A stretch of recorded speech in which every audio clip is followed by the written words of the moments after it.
We're an in-school group mentoring program that meets every week with young men. And most of the guys that start in Boys to Men are guys on the periphery. You know, they've been in some trouble, and the counselors refer them to us. And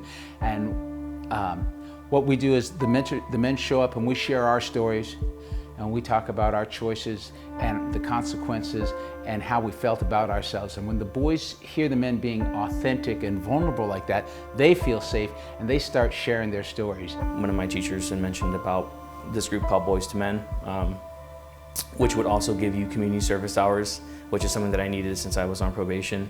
And so I joined group. It was after school. I come from a war-torn country. I actually come from Iraq. I've experienced emotional pain, and I've lost family there. And you know, dealing with that at such a young age of 6, it was very difficult. In the Mexican culture, we don't like to share a lot of our feelings. So seeing like these men talk about feelings and talk about their own feelings and share emotion and cry even was definitely very different. And week by week, they're sharing their stories, they're getting rid of their secrets, and they're making new choices about the kind of men they want to be, and they're getting support and accountability from their mentors in these new choices.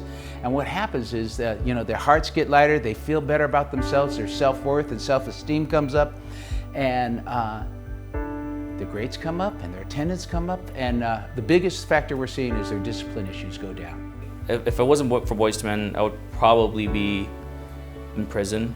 You know, I try not to think about the alternative side, but I think it's good to at least think about it. Where would I have been?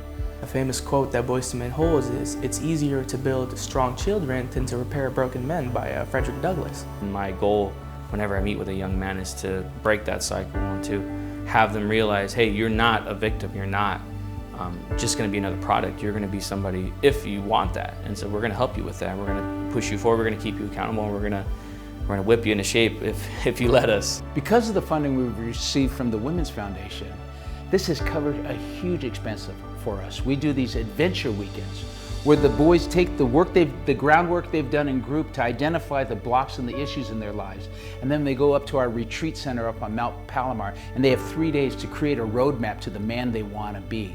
We've done 7 this year, so the Women's Foundation has virtually paid for all of our retreats this year, and on those retreats, it's not uncommon to have 60 to 80 boys and men up there at a time. So bless your hearts. Thank you so much.